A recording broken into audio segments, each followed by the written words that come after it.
Welcome to Zen Time Sleep Stories. We hope you enjoy this relaxing narration of Pride and Prejudice, Chapter 7 through 18.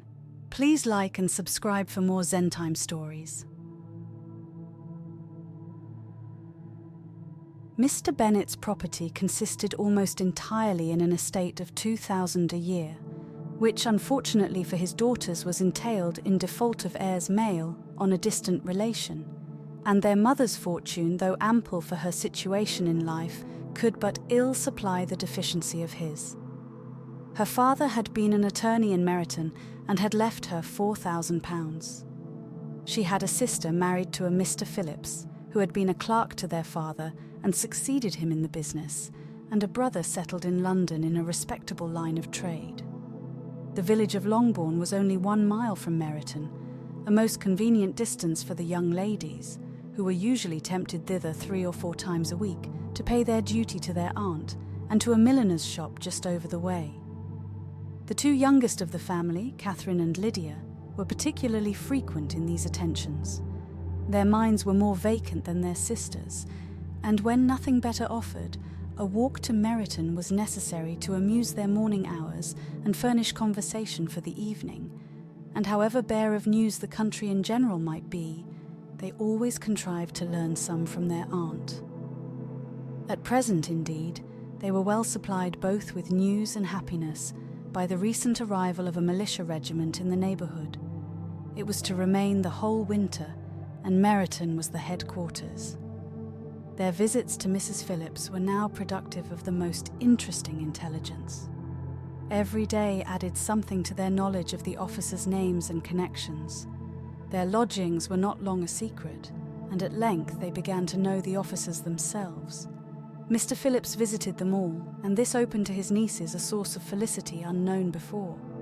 They could talk of nothing but officers, and Mr. Bingley's large fortune, the mention of which gave animation to their mother, was worthless in their eyes when opposed to the regimentals of an ensign.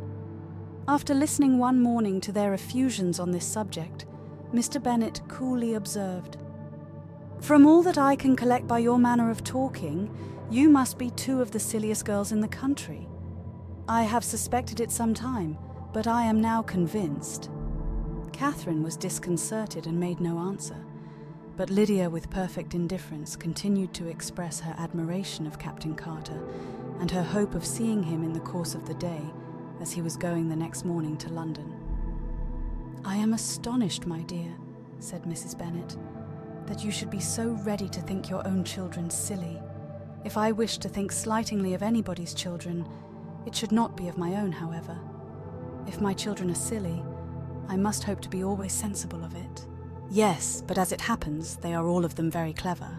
"This is the only point, I flatter myself, on which we do not agree. I had hoped that our sentiments coincided in every particular, but I must so far differ from you as to think our 2 youngest daughters uncommonly foolish." "My dear Mr. Bennet, you must not expect such girls to have the sense of their father and mother. When they get to our age, I dare say they will not think about officers any more than we do. I remember the time when I liked a red coat myself very well, and indeed so I do still at my heart. And if a smart young colonel with 5,000 or 6,000 a year should want one of my girls, I shall not say nay to him. And I thought Colonel Forster looked very becoming the other night at Sir William's in his regimentals." "Mamma," cried Lydia, "my aunt says that Colonel Forster and Captain Carter do not go so often to Miss Watson's as they did when they first came. She sees them now very often standing in Clark's library." Mrs. Bennet was prevented replying by the entrance of the footman with a note for Miss Bennet. It came from Netherfield, and the servant waited for an answer. Mrs. Bennet's eyes sparkled with pleasure, and she was eagerly calling out while her daughter read, "Well, Jane, who is it from? What is it about? What does he say? Well, Jane, make haste and tell us. Make haste, my love." "It is from Miss Bingley," said Jane, and then read it aloud. "My dear friend, if you are not so compassionate as to dine today with Louisa and me, we shall be in danger of hating each other for the rest of our lives, for a whole day's tete-a-tete between 2 women can never end without a quarrel. Come as soon as you can on the receipt of this. My brother and the gentleman are to dine with the officers. Yours ever, Caroline Bingley. With the officers? Cried Lydia. I wonder my aunt did not tell us of that. Dining out, said Mrs. Bennet. That is very unlucky. Can I have the carriage? Said Jane. No, my dear. You had better go on horseback because it seems likely to rain, and then you must stay all night. That would be a good scheme, said Elizabeth, if you were sure that they would not offer to send her home. Oh, but the gentleman will have Mr. Bingley's chaise to go to Meryton, and the Hursts have no horses to theirs. I had much rather go in the coach. But, my dear, your father cannot spare the horses, I am sure. They are wanted in the farm, Mr. Bennet, are not they? They are wanted in the farm much oftener than I can get them. But if you have got them today, said Elizabeth, my mother's purpose will be answered. She did at last extort from her father an acknowledgement that the horses were engaged. Jane was therefore obliged to go on horseback, and her mother attended her to the door with many cheerful prognostics of a bad day. Her hopes were answered. Jane had not been gone long before it rained hard. Her sisters were uneasy for her, but her mother was delighted. The rain continued the whole evening without intermission. Jane certainly could not come back. This was a lucky idea of mine indeed, said Mrs. Bennet, more than once, as if the credit of making it rain were all her own. Till the next morning, however, she was not aware of all the felicity of her contrivance. Breakfast was scarcely over when a servant from Netherfield brought the following note for Elizabeth. My dearest Lizzie, I find myself very unwell this morning, which I suppose is to be imputed to my getting wet through yesterday. My kind friends will not hear of my returning home till I'm better. They insist also on my seeing Mr. Jones. Therefore do not be alarmed if you should hear of his having been to me. And, excepting a sore throat and a headache, there is not much the matter with me. Yours, etc. Well, my dear, said Mr. Bennet, when Elizabeth had read the note aloud, if your daughter should have a dangerous fit of illness, if she should die, it would be a comfort to know that it was all in pursuit of Mr. Bingley and under your orders. Oh, I am not at all afraid of her dying. People do not die of little trifling colds. She will be taken good care of. As long as she stays there, it is all very well. I would go and see her if I could have the carriage. Elizabeth, feeling really anxious, determined to go to her, though the carriage was not to be had, and as she was no horsewoman, walking was her only alternative. She declared her resolution. How can you be so silly, cried her mother, as to think of such a thing in all this dirt? You will not be fit to be seen when you get there. I shall be very fit to see Jane, which is all I want. Is this a hint to me, Lizzie? Said her father. To send for the horses? No, indeed. I do not wish to avoid the walk. The distance is nothing when one has a motive. Only 3 miles. I shall be back by dinner. I admire the activity of your benevolence, observed Mary. But every impulse of feeling should be guided by reason, and in my opinion exertion should always be in proportion to what is required. We will go as far as Meryton with you, said Catherine and Lydia. Elizabeth accepted their company, and the 3 young ladies set off together. If we make haste, said Lydia as they walked along, perhaps we may see something of Captain Carter before he goes. In Meryton they parted. The 2 youngest repaired to the lodgings of one of the officers' wives, and Elizabeth continued her walk alone, crossing field after field at a quick pace, jumping over stiles and springing over puddles with impatient activity, and finding herself at last within view of the house, with weary ankles, dirty stockings, and a face glowing with the warmth of exercise. She was shown into the breakfast parlour, where all but Jane were assembled, and where her appearance created a great deal of surprise.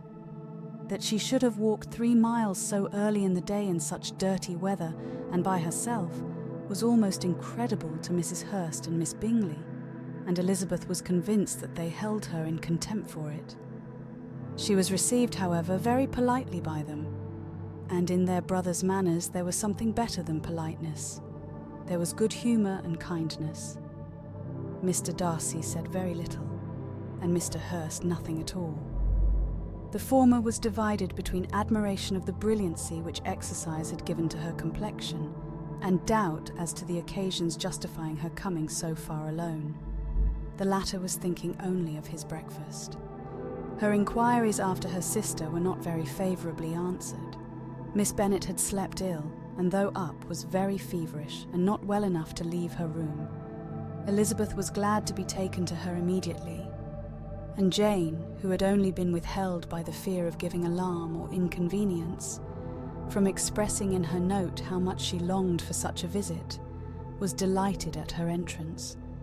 She was not equal, however, to much conversation, and when Miss Bingley left them together, could attempt little beside expressions of gratitude for the extraordinary kindness she was treated with.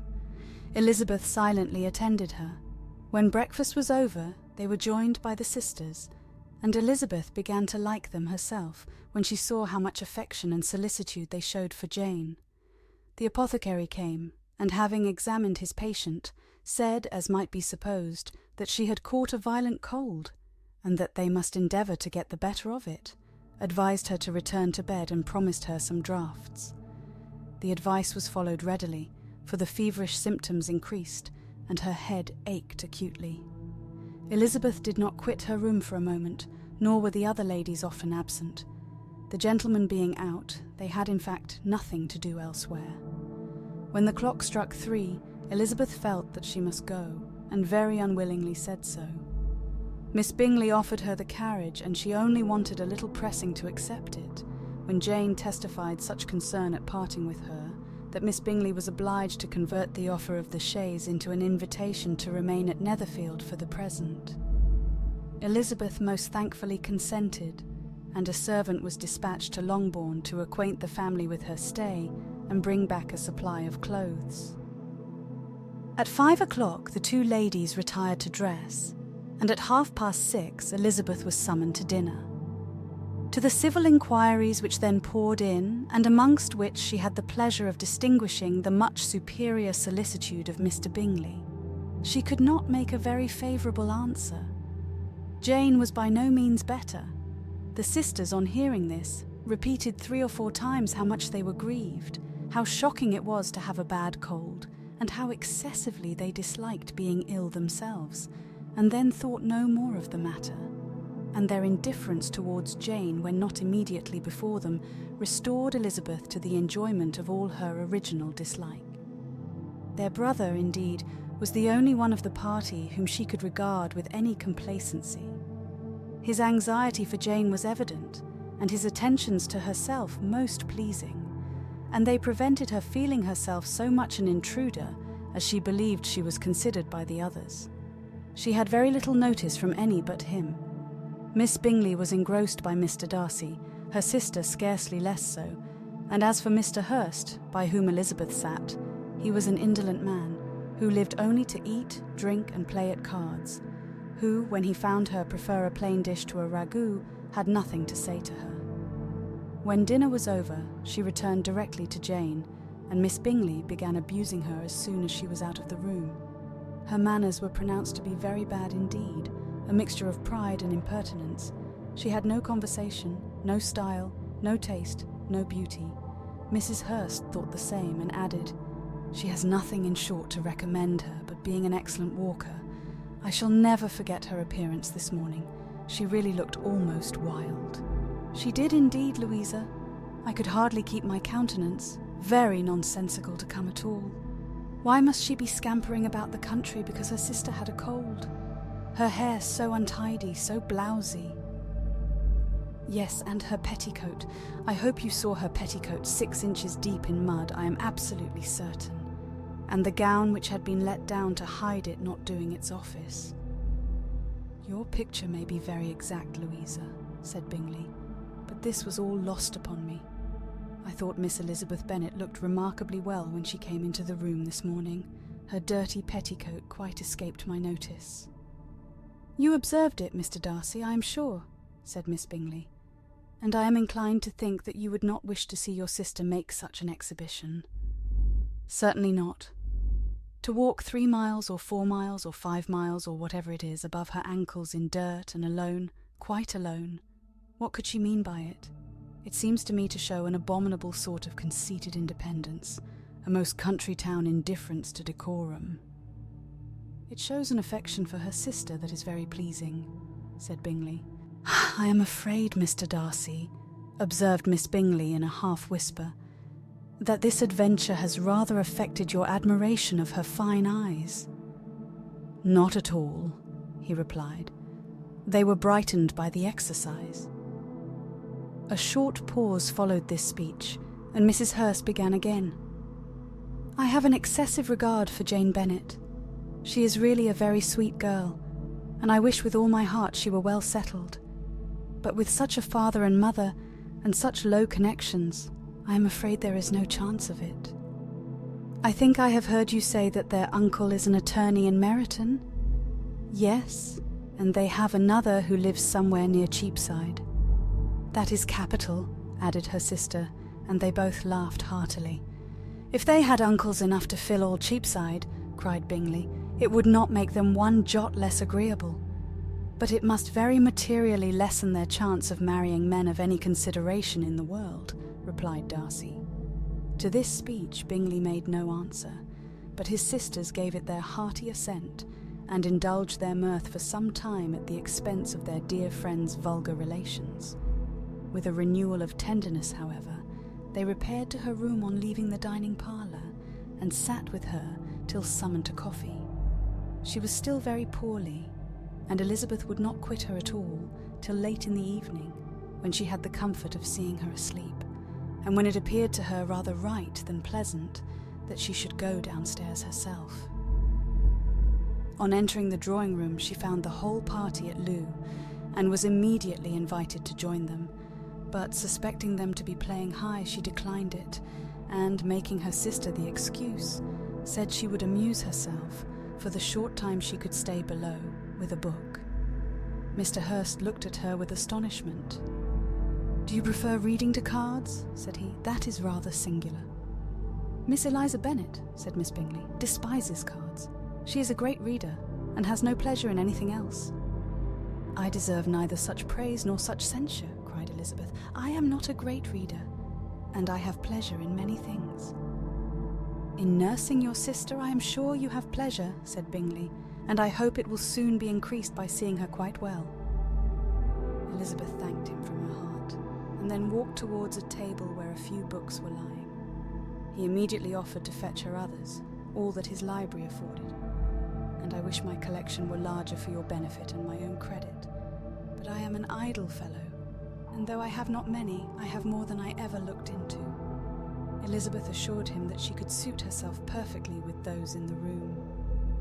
"I am astonished," said Miss Bingley, "that my father should have left so small a collection of books. What a delightful library you have at Pemberley, Mr. Darcy." "It ought to be good," he replied. "It has been the work of many generations." "And then you have added so much to it yourself. You are always buying books. I cannot comprehend the neglect of a family library in such days as these. Neglect. I am sure you neglect nothing that can add to the beauties of that noble place. Charles, when you build your house, I wish it may be half as delightful as Pemberley. I wish it may, but I would really advise you to make your purchase in that neighbourhood, and take Pemberley for a kind of model. There is not a finer county in England than Derbyshire." "With all my heart I will buy Pemberley itself if Darcy will sell it." "I am talking of possibilities, Charles." "Upon my word, Caroline, I should think it more possible to get Pemberley by purchase than by imitation."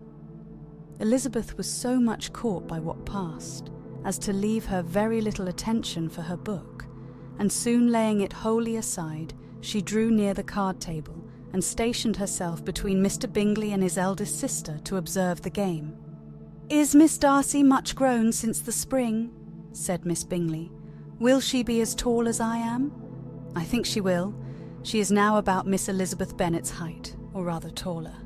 "How I long to see her again! I never met with anybody who delighted me so much. Such a countenance, such manners, and so extremely accomplished for her age. Her performance on the pianoforte is exquisite." "It is amazing to me," said Bingley, "how young ladies can have patience to be so very accomplished as they all are." "All young ladies accomplished? My dear Charles, what do you mean?" "Yes, all of them, I think. They all paint tables, cover screens, and net purses. I scarcely know anyone who cannot do all this, and I am sure I never heard a young lady spoken of for the first time without being informed that she was very accomplished." "Your list of the common extent of accomplishments," said Darcy, "has too much truth. The word is applied to many a woman who deserves it no otherwise than by netting a purse or covering a screen, but I am very far from agreeing with you in your estimation of ladies in general. I cannot boast of knowing more than half a dozen in the whole range of my acquaintance that are really accomplished." "Nor I am sure," said Miss Bingley. "Then," observed Elizabeth, "you must comprehend a great deal in your idea of an accomplished woman." "Yes, I do comprehend a great deal in it."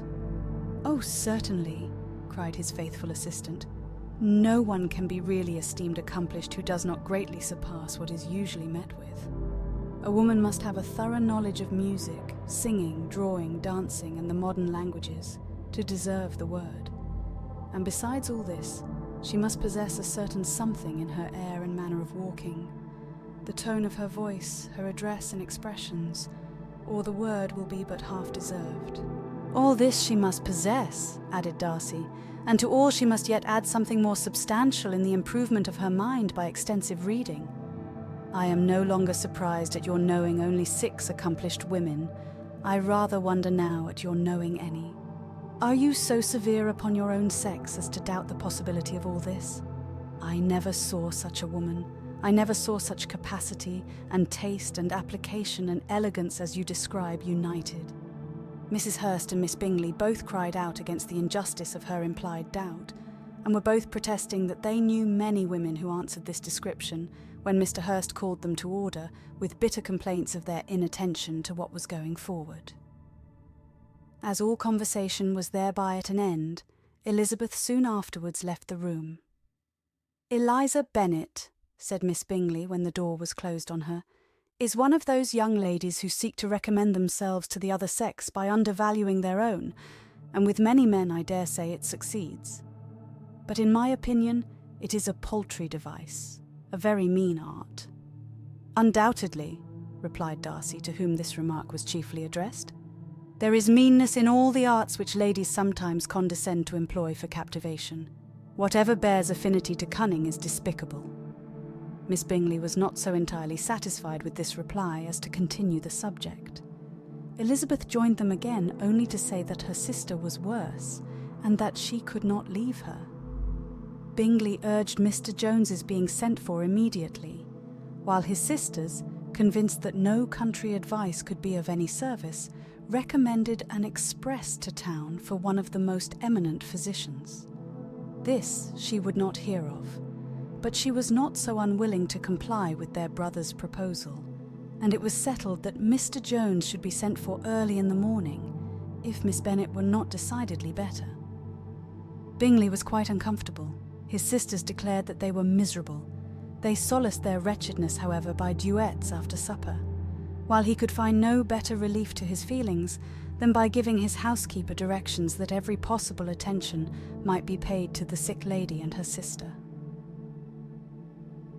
Elizabeth passed the chief of the night in her sister's room, and in the morning had the pleasure of being able to send a tolerable answer to the inquiries which she very early received from Mr. Bingley by a housemaid, and some time afterwards from the 2 elegant ladies who waited on his sisters. In spite of this amendment, however, she requested to have a note sent to Longbourn, desiring her mother to visit Jane, and form her own judgment of her situation. The note was immediately dispatched, and its contents as quickly complied with. Mrs. Bennet, accompanied by her 2 youngest girls, reached Netherfield soon after the family breakfast. Had she found Jane in any apparent danger, Mrs. Bennet would have been very miserable, but being satisfied on seeing her that her illness was not alarming, She had no wish of her recovering immediately, as her restoration to health would probably remove her from Netherfield. She would not listen, therefore, to her daughter's proposal of being carried home. Neither did the apothecary, who arrived about the same time, think it at all advisable. After sitting a little while with Jane on Miss Bingley's appearance and invitation, the mother and 3 daughters all attended her into the breakfast parlour. Bingley met them with hopes that Mrs. Bennet had not found Miss Bennet worse than she expected. "Indeed I have, sir," was her answer. "She is a great deal too ill to be moved. Mr. Jones says we must not think of moving her. We must trespass a little longer on your kindness." "Removed!" cried Bingley. "It must not be thought of. My sister, I am sure, will not hear of her removal." "You may depend upon it, madam," said Miss Bingley with cold civility, "that Miss Bennet shall receive every possible attention while she remains with us." Mrs. Bennet was profuse in her acknowledgments. "I am sure," she added, "if it was not for such good friends, I do not know what would become of her, for she is very ill indeed and suffers a vast deal, though with the greatest patience in the world, which is always the way with her, for she has, without exception, the sweetest temper I ever met with. I often tell my other girls they are nothing to her. You have a sweet room here, Mr. Bingley, and a charming prospect over that gravel walk. I do not know a place in the country that is equal to Netherfield. You will not think of quitting it in a hurry, I hope, though you have but a short lease." "Whatever I do is done in a hurry," replied he, "and therefore, if I should resolve to quit Netherfield, I should probably be off in 5 minutes. At present, however, I consider myself as quite fixed here."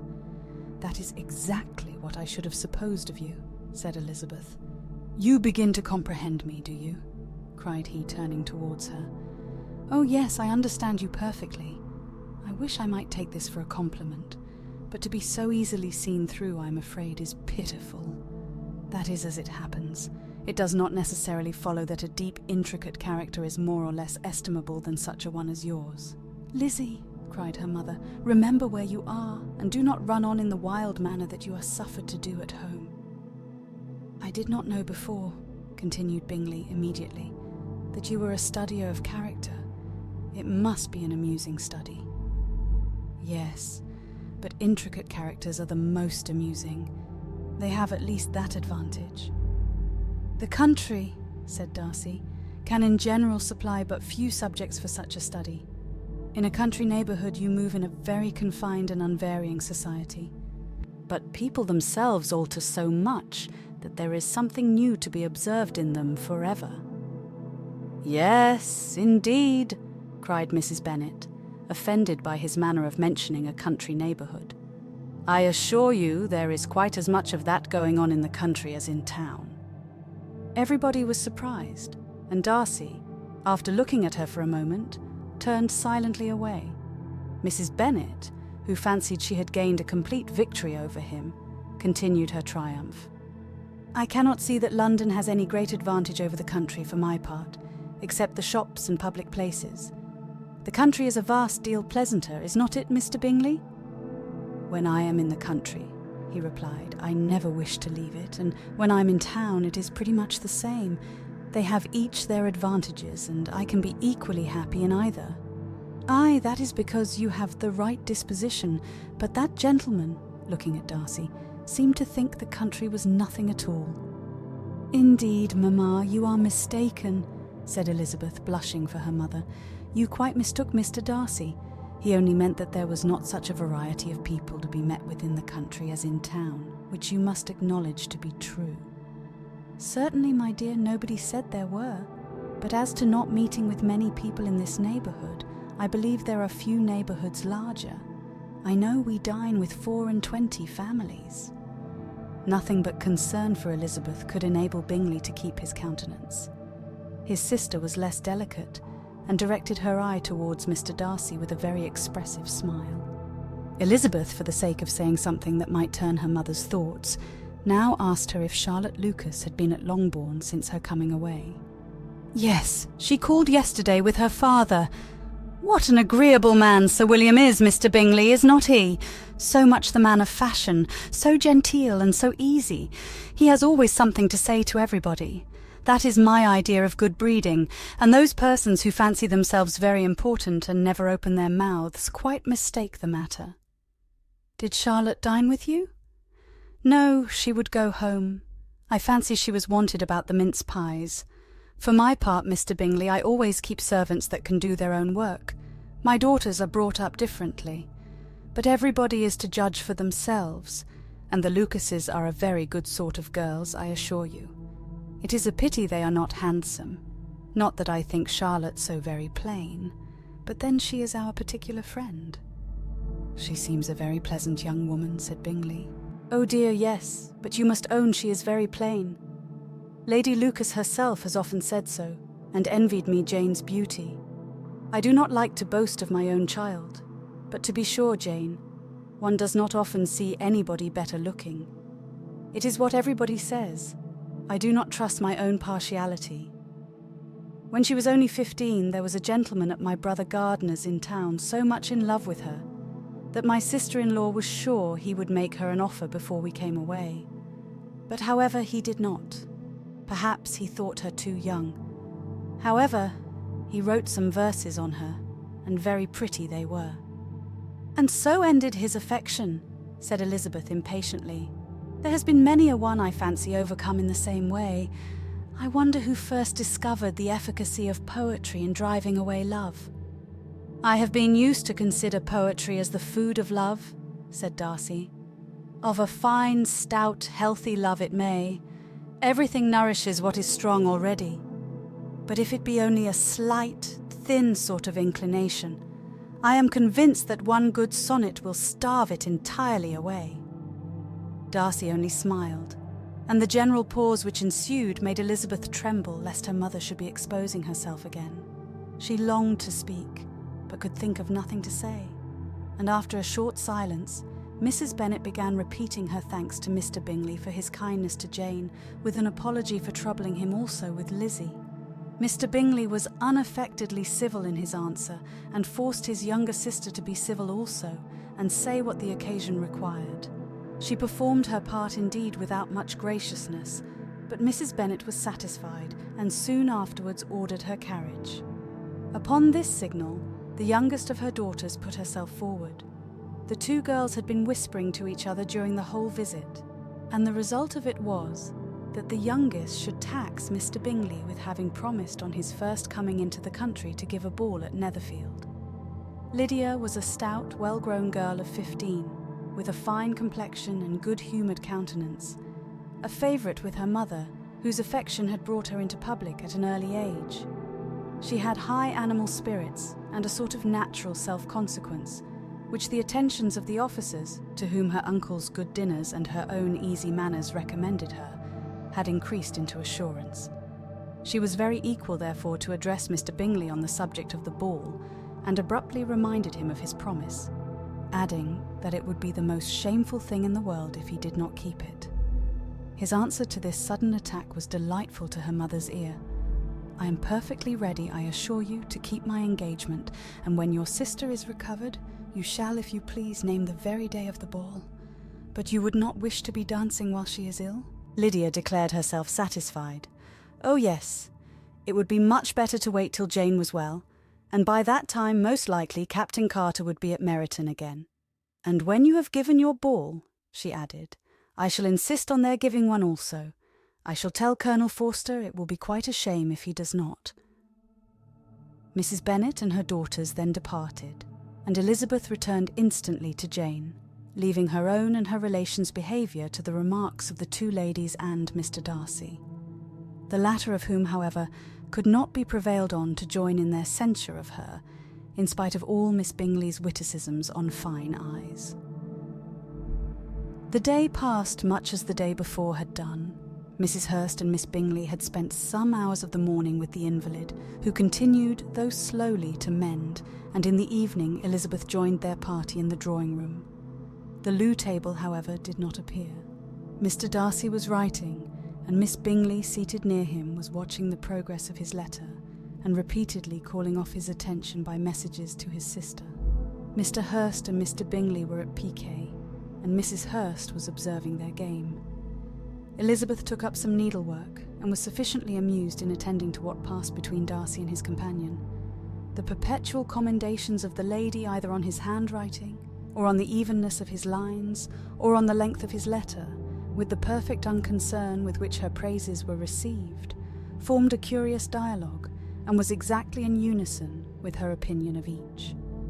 "How delighted Miss Darcy will be to receive such a letter." He made no answer. "You write uncommonly fast." "You are mistaken. I write rather slowly." "How many letters you must have occasion to write in the course of a year. Letters of business, too. How odious I should think them. It is fortunate, then, that they fall to my lot instead of to yours. Pray tell your sister that I long to see her. I have already told her so once by your desire. I am afraid you do not like your pen. Let me mend it for you. I mend pens remarkably well." "Thank you, but I always mend my own. How can you contrive to write so even?" He was silent.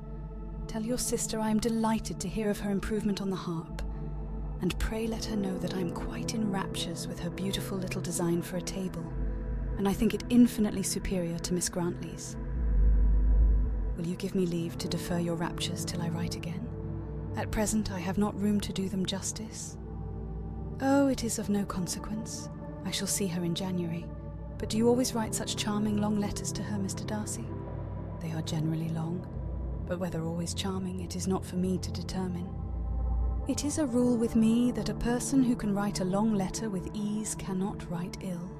"That will not do for a compliment to Darcy, Caroline," cried her brother, "because he does not write with ease. He studies too much for words of 4 syllables.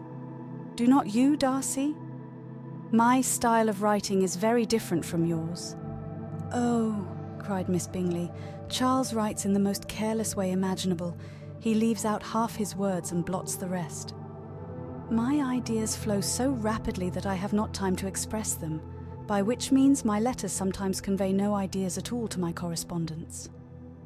"Your humility, Mr. Bingley," said Elizabeth, "must disarm reproof."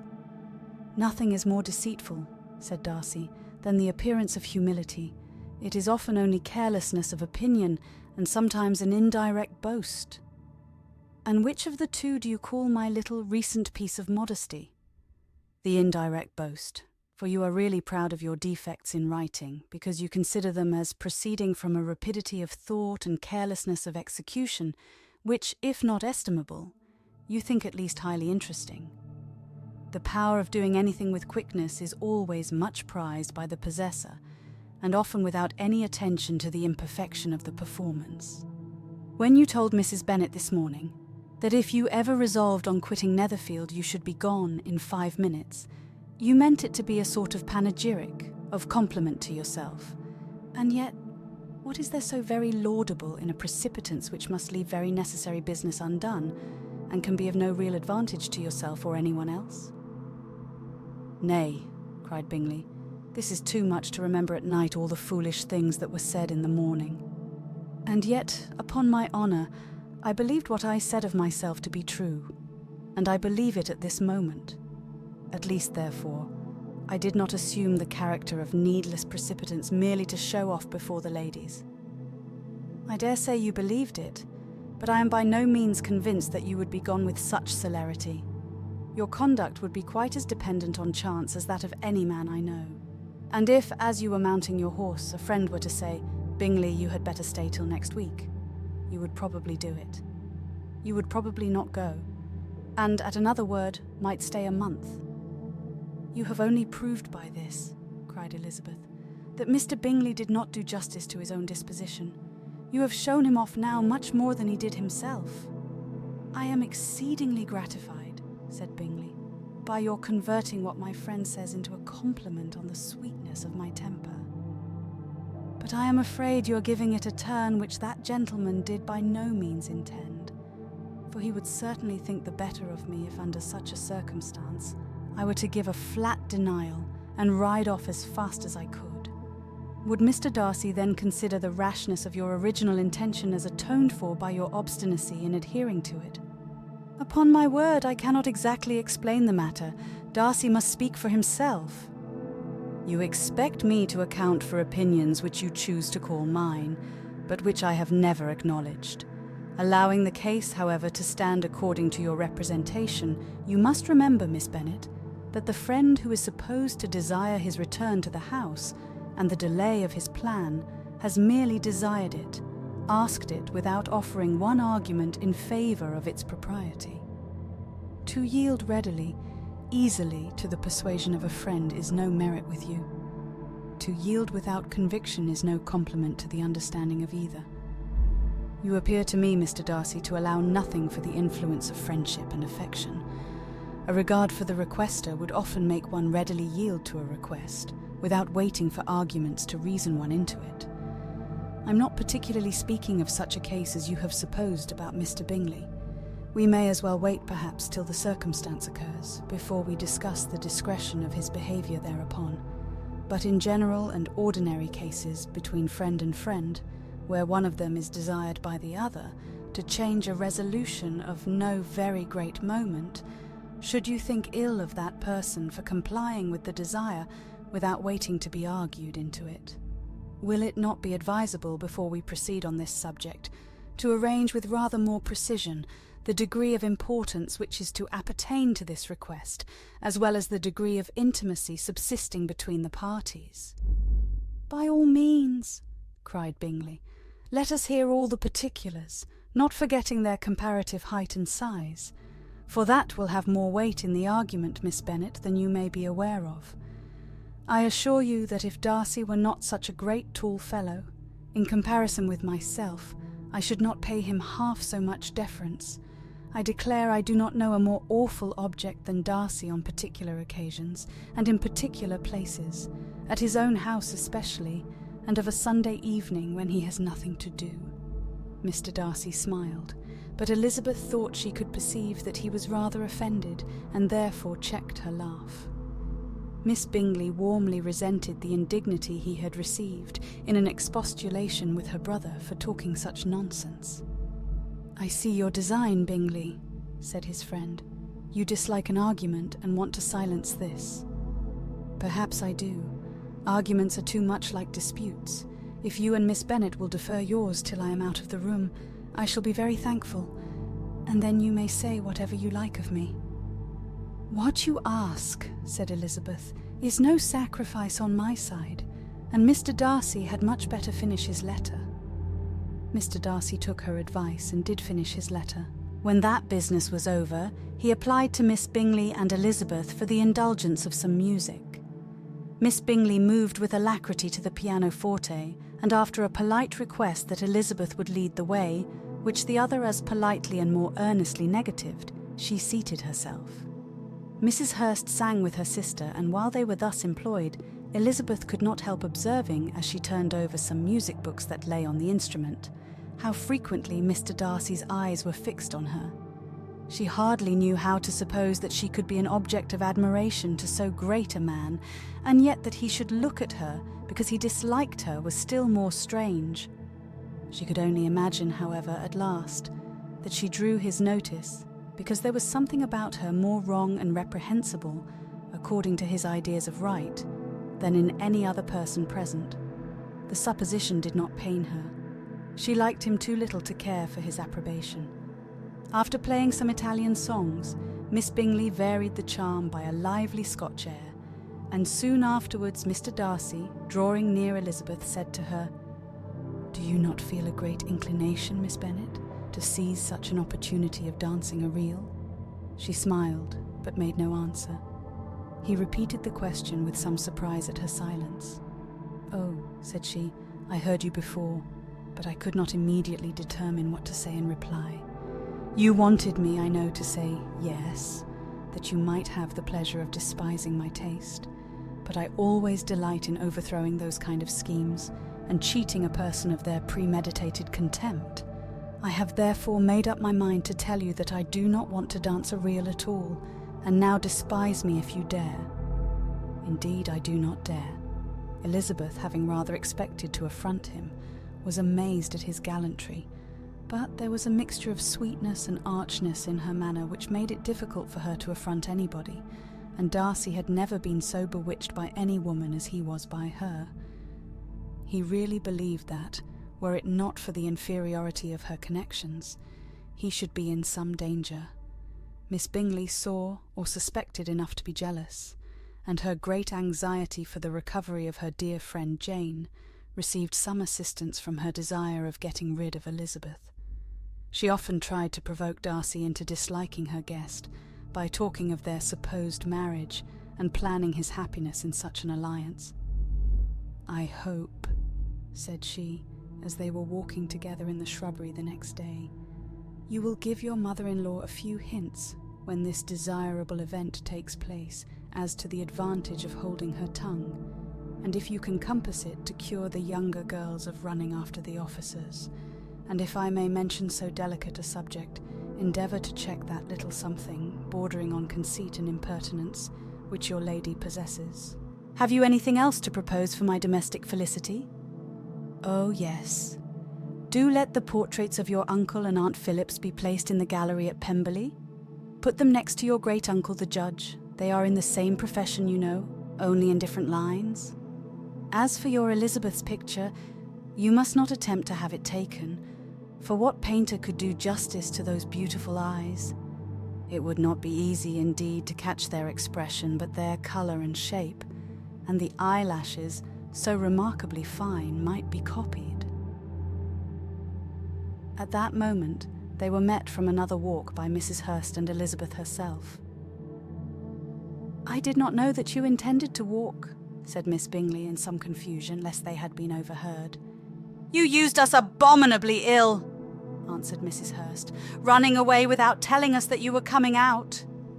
Then, taking the disengaged arm of Mr. Darcy, she left Elizabeth to walk by herself. The path just admitted 3. Mr. Darcy felt their rudeness, and immediately said, "This walk is not wide enough for our party. We'd better go into the avenue." But Elizabeth, who had not the least inclination to remain with them, laughingly answered, "No, no, stay where you are. You are charmingly grouped and appear to uncommon advantage. The picturesque would be spoilt by admitting a 4th. Goodbye." She then ran gaily off, rejoicing as she rambled about, in the hope of being at home again in a day or 2. Jane was already so much recovered as to intend leaving her room for a couple of hours that evening. When the ladies removed after dinner, Elizabeth ran up to her sister, and seeing her well guarded from cold, attended her into the drawing-room, where she was welcomed by her 2 friends with many professions of pleasure, and Elizabeth had never seen them so agreeable as they were during the hour which passed before the gentlemen appeared. Their powers of conversation were considerable. They could describe an entertainment with accuracy, relate an anecdote with humour, and laugh at their acquaintance with spirit. But when the gentlemen entered, Jane was no longer the first object. Miss Bingley's eyes were instantly turned towards Darcy, and she had something to say to him before he had advanced many steps. He addressed himself directly to Miss Bennet with a polite congratulation. Mr. Hurst also made her a slight bow, and said he was very glad, but diffuseness and warmth remained for Bingley's salutation. He was full of joy and attention. The first half-hour was spent in piling up the fire, lest she should suffer from the change of room, and she removed, at his desire, to the other side of the fireplace, that she might be farther from the door. He then sat down by her, and talked scarcely to anyone else. Elizabeth, at work in the opposite corner, saw it all with great delight. When tea was over, Mr. Hurst reminded his sister-in-law of the card-table, but in vain. She had obtained private intelligence that Mr. Darcy did not wish for cards, and Mr. Hurst soon found even his open petition rejected. She assured him that no one intended to play, and the silence of the whole party on the subject seemed to justify her. Mr. Hurst had therefore nothing to do but to stretch himself on one of the sofas and go to sleep. Darcy took up a book, Miss Bingley did the same, and Mrs. Hurst, principally occupied in playing with her bracelets and rings, joined now and then in her brother's conversation with Miss Bennet. Miss Bingley's attention was quite as much engaged in watching Mr. Darcy's progress through his book as in reading her own, and she was perpetually either making some inquiry or looking at his page. She could not win him, however, to any conversation, He merely answered her question and read on. At length, quite exhausted by the attempt to be amused with her own book, which she had only chosen because it was the second volume of his, she gave a great yawn and said, "How pleasant it is to spend an evening in this way. I declare, after all, there is no enjoyment like reading.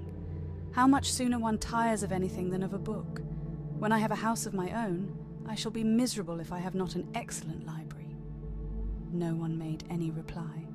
She then yawned again, threw aside her book, and cast her eyes round the room in quest of some amusement, when, hearing her brother mentioning a ball to Miss Bennet, she turned suddenly towards him and said, "By the by, Charles, are you really serious in meditating a dance at Netherfield? I would advise you, before you determine on it, to consult the wishes of the present party. I am much mistaken if there are not some among us to whom a ball would be rather a punishment than a pleasure." "If you mean Darcy," cried her brother, "he may go to bed if he chooses before it begins, but as for the ball, it is quite a settled thing, and as soon as Nichols has made white soup enough, I shall send round my cards."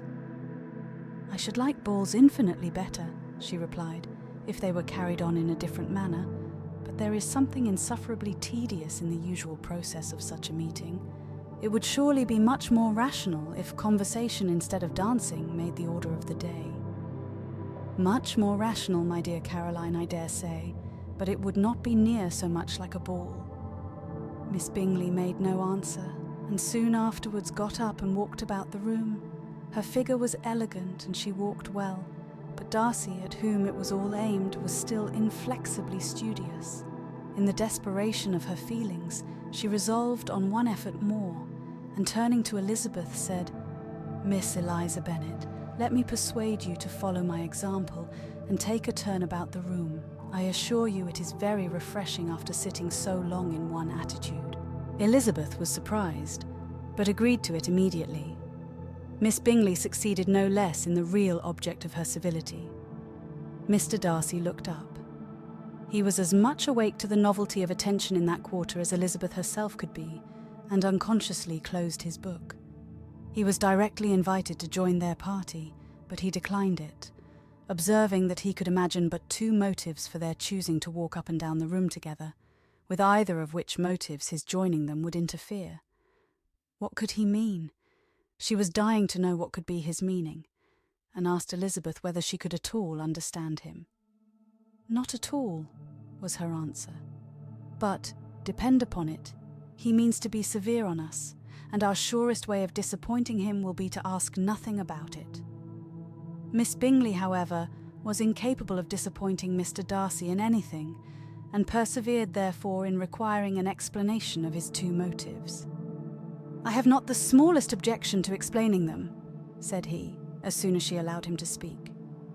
"You either choose this method of passing the evening because you are in each other's confidence and have secret affairs to discuss, or because you are conscious that your figures appear to the greatest advantage in walking. If the first, I should be completely in your way, and if the second, I can admire you much better as I sit by the fire." "Oh, shocking!" cried Miss Bingley. "I never heard anything so abominable. How shall we punish him for such a speech?" "Nothing so easy if you have but the inclination," said Elizabeth. "We can all plague and punish one another. Tease him, laugh at him. Intimate as you are, you must know how it is to be done. But upon my honour, I do not. I do assure you that my intimacy has not yet taught me that. Tease calmness of temper and presence of mind. No, no. I feel he may defy us there. And as to laughter, we will not expose ourselves, if you please, by attempting to laugh without a subject. Mr. Darcy may hug himself." "Mr. Darcy is not to be laughed at," cried Elizabeth. "That is an uncommon advantage, and uncommon I hope it will continue, for it would be a great loss to me to have many such acquaintance. I dearly love a laugh. Miss Bingley," said he, "has given me credit for more than can be. The wisest and best of men, nay, the wisest and best of their actions, may be rendered ridiculous by a person whose first object in life is a joke." "Certainly," replied Elizabeth, "there are such people, but I hope I am not one of them. I hope I never ridicule what is wise or good. Follies and nonsense, whims and inconsistencies do divert me, I own, and I laugh at them whenever I can. But these, I suppose, are precisely what you are without. Perhaps that is not possible for anyone, but it has been the study of my life to avoid those weaknesses which often expose a strong understanding to ridicule, such as vanity and pride. Yes, vanity is a weakness indeed, but pride, where there is a real superiority of mind, pride will be always under good regulation.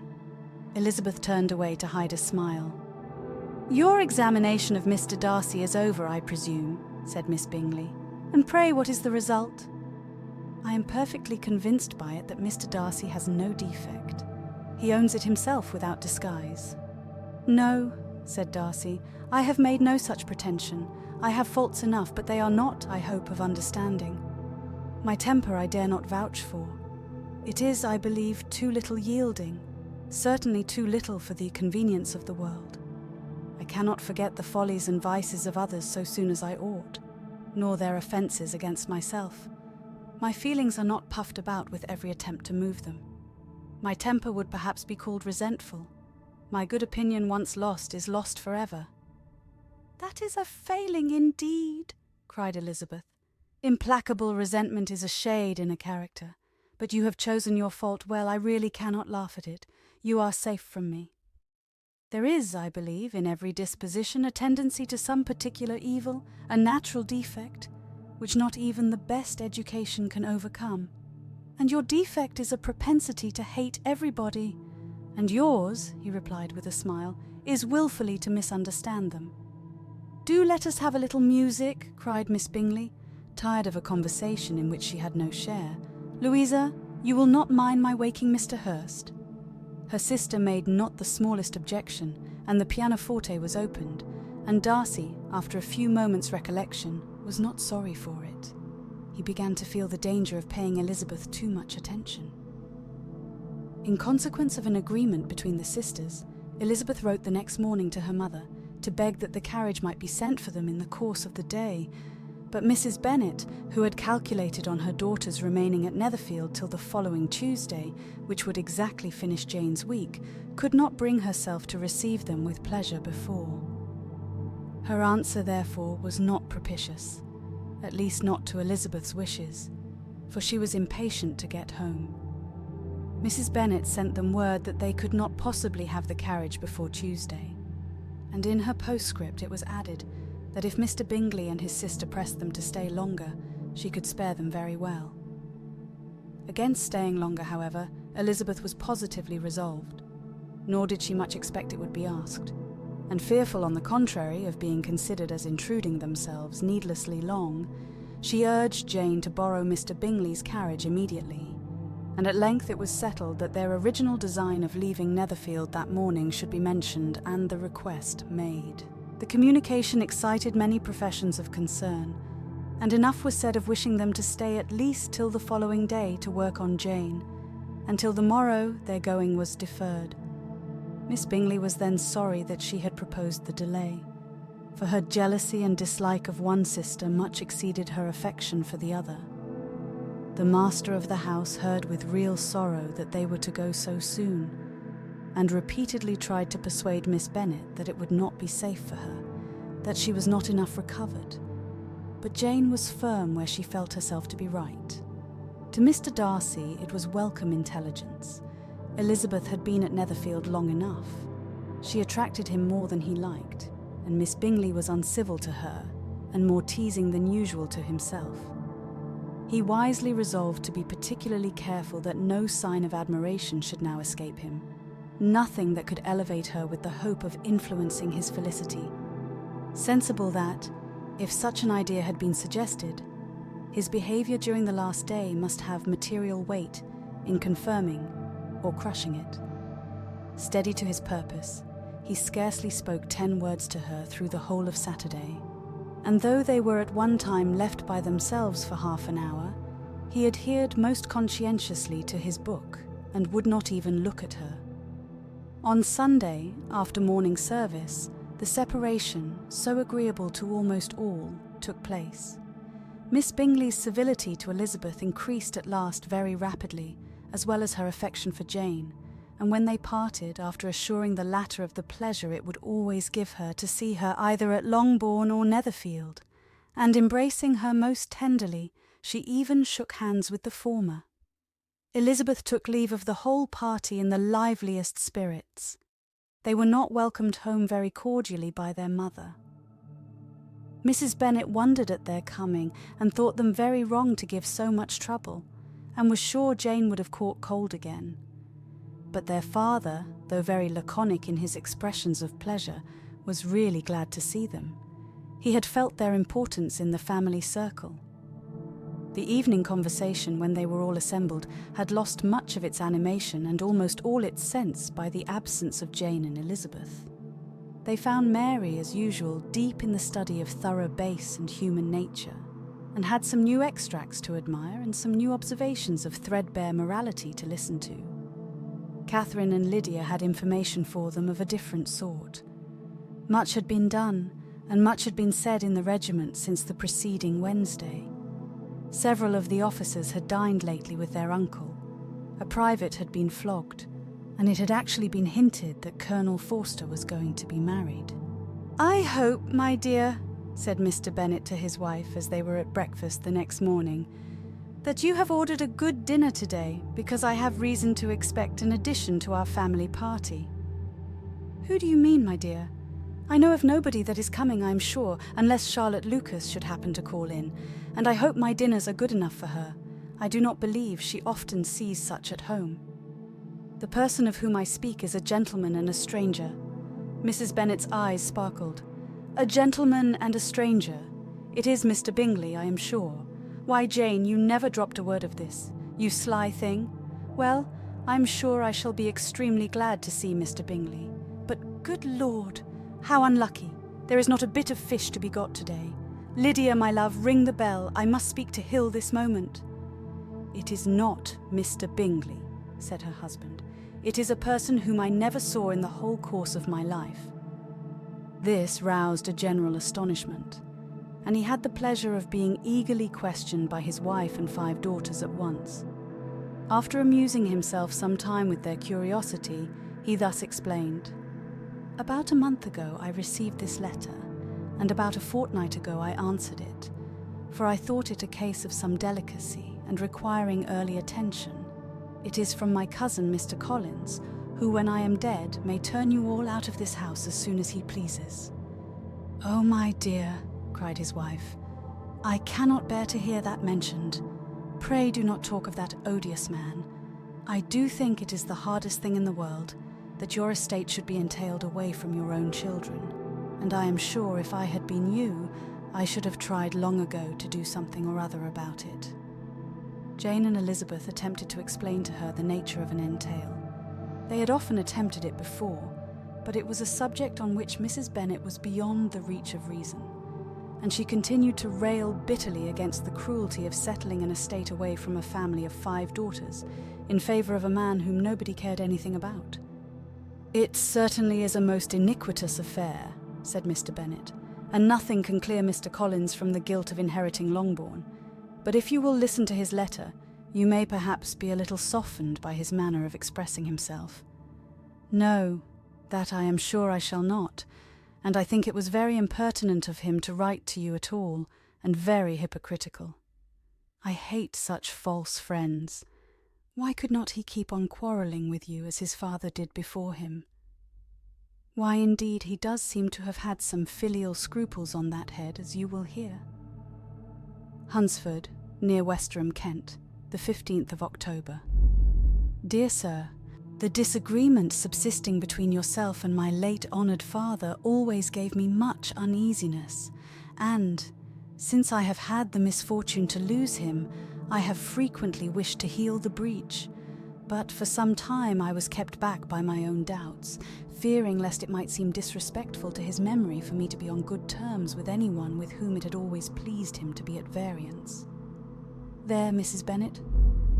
My mind, however, is now made up on the subject, for having received ordination at Easter, I have been so fortunate as to be distinguished by the patronage of the Right Honourable Lady Catherine de Bourgh, widow of Sir Louis de Bourgh, whose bounty and beneficence has preferred me to the valuable rectory of this parish, where it shall be my earnest endeavour to demean myself with grateful respect towards her ladyship, and be ever ready to perform those rites and ceremonies which are instituted by the Church of England. As a clergyman, moreover, I feel it my duty to promote and establish the blessing of peace in all families within the reach of my influence, and on these grounds I flatter myself that my present overtures of goodwill are highly commendable, and that the circumstance of my being next in the entail of Longbourn estate will be kindly overlooked on your side, and not lead you to reject the offered olive branch. I cannot be otherwise than concerned at being the means of injuring your amiable daughters, and beg leave to apologize for it, as well as to assure you of my readiness to make them every possible amends. But of this hereafter.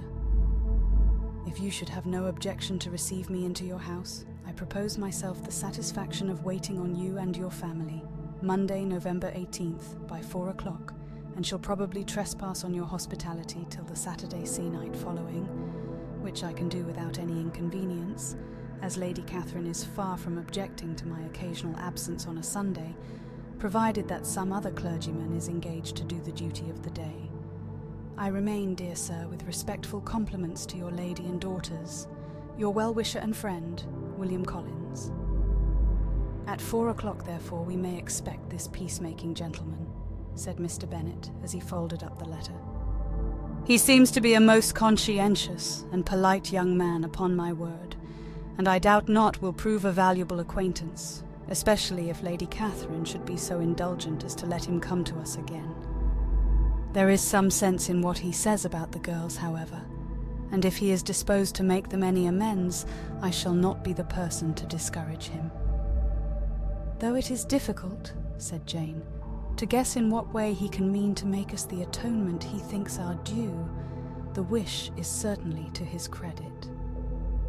Elizabeth was chiefly struck with his extraordinary deference for Lady Catherine, and his kind intention of christening, marrying, and burying his parishioners whenever it were required. He must be an oddity, I think, said she. I cannot make him out.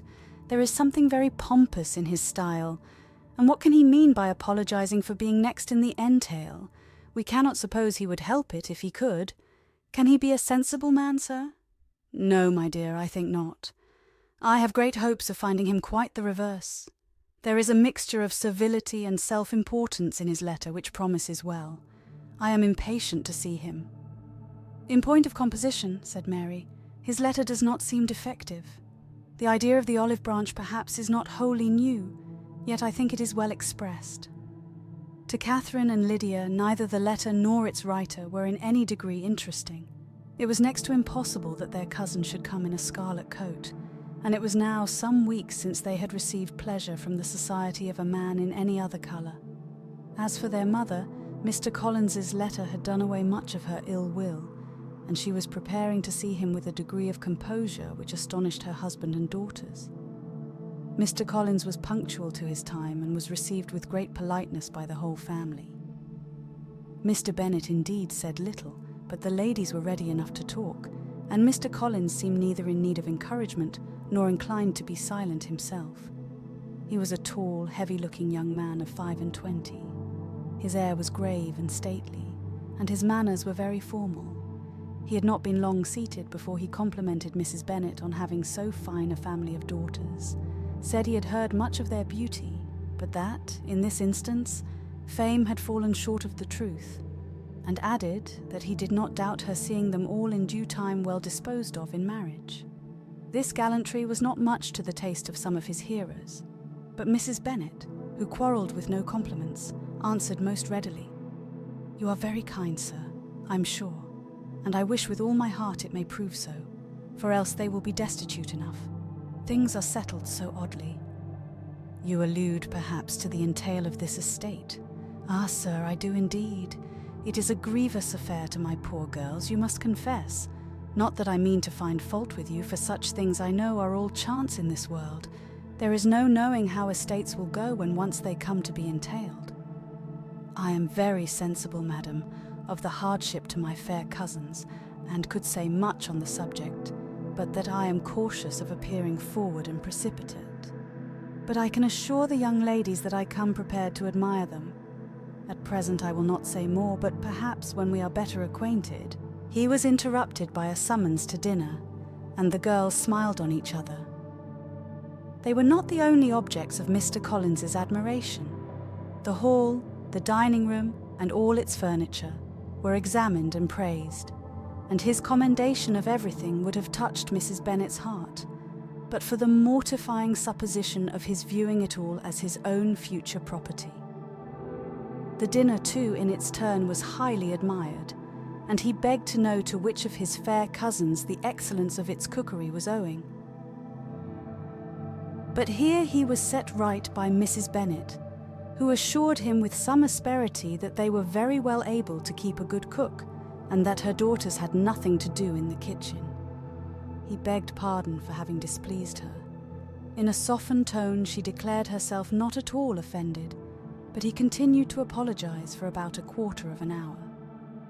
During dinner Mr. Bennet scarcely spoke at all, but when the servants were withdrawn, he thought it time to have some conversation with his guest, and therefore started a subject in which he expected him to shine by observing that he seemed very fortunate in his patroness.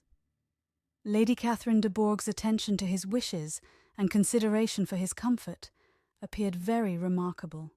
Mr. Bennet could not have chosen better. Mr. Collins was eloquent in her praise.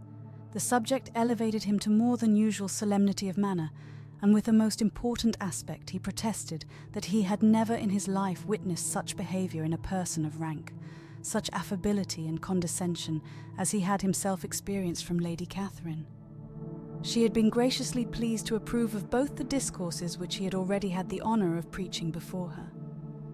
She had also asked him twice to dine at Rosings, and had sent for him only the Saturday before, to make up her pool of quadrille in the evening. Lady Catherine was reckoned proud by many people, he knew, but he had never seen anything but affability in her. She had always spoken to him as she would to any other gentleman. She made not the smallest objection to his joining in the society of the neighbourhood, nor to his leaving his parish occasionally for a week or two to visit his relations. She had even condescended to advise him to marry as soon as he could, provided he chose with discretion, and had once paid him a visit in his humble parsonage, where she had perfectly approved all the alterations he had been making, and had even vouchsafed to suggest some herself, some shelves in the closets upstairs. "That is all very proper and civil, I am sure," said Mrs. Bennet, "and I dare say she is a very agreeable woman. It is a pity that great ladies in general are not more like her. Does she live near you, sir?" "The garden in which stands my humble abode is separated only by a lane from Rosings Park, her ladyship's residence." "I think you said she was a widow, sir. Has she any family?" "She has one only daughter, the heiress of Rosings, and of very extensive property." "Ah!" cried Mrs. Bennet, shaking her head, "then she is better off than many girls. And what sort of young lady is she? Is she handsome?" "She is a most charming young lady indeed. Lady Catherine herself says that, in point of true beauty, Miss de Bourgh is far superior to the handsomest of her sex, because there is that in her features which marks the young woman of distinguished birth. She is unfortunately of a sickly constitution, which has prevented her making that progress in many accomplishments which she could not otherwise have failed of, as I am informed by the lady who superintended her education, and who still resides with them. But she is perfectly amiable, and often condescends to drive by my humble abode in her little phaeton and ponies." "Has she been presented?" "I do not remember her name among the ladies at court. Her indifferent state of health unhappily prevents her being in town, and by that means, as I told Lady Catherine myself one day, has deprived the British court of its brightest ornament. Her ladyship seemed pleased with the idea, and you may imagine that I am happy on every occasion to offer those little delicate compliments which are always acceptable to ladies.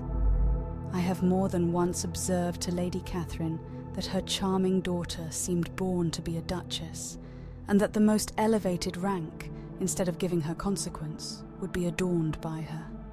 These are the kind of little things which please her ladyship, and it is a sort of attention which I conceive myself peculiarly bound to pay." "You judge very properly," said Mr. Bennet, "and it is happy for you that you possess the talent of flattering with delicacy. May I ask whether these pleasing attentions proceed from the impulse of the moment, or are the result of previous study?" "They arise chiefly from what is passing at the time, and though I sometimes amuse myself with suggesting and arranging such little elegant compliments as may be adapted to ordinary occasions, I always wish to give them as unstudied an air as possible." Mr. Bennet's expectations were fully answered. His cousin was as absurd as he had hoped, and he listened to him with the keenest enjoyment, maintaining at the same time the most resolute composure of countenance, and, except in an occasional glance at Elizabeth, requiring no partner in his pleasure.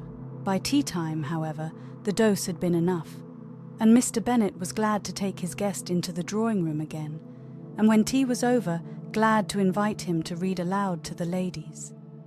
Mr. Collins readily assented, and a book was produced.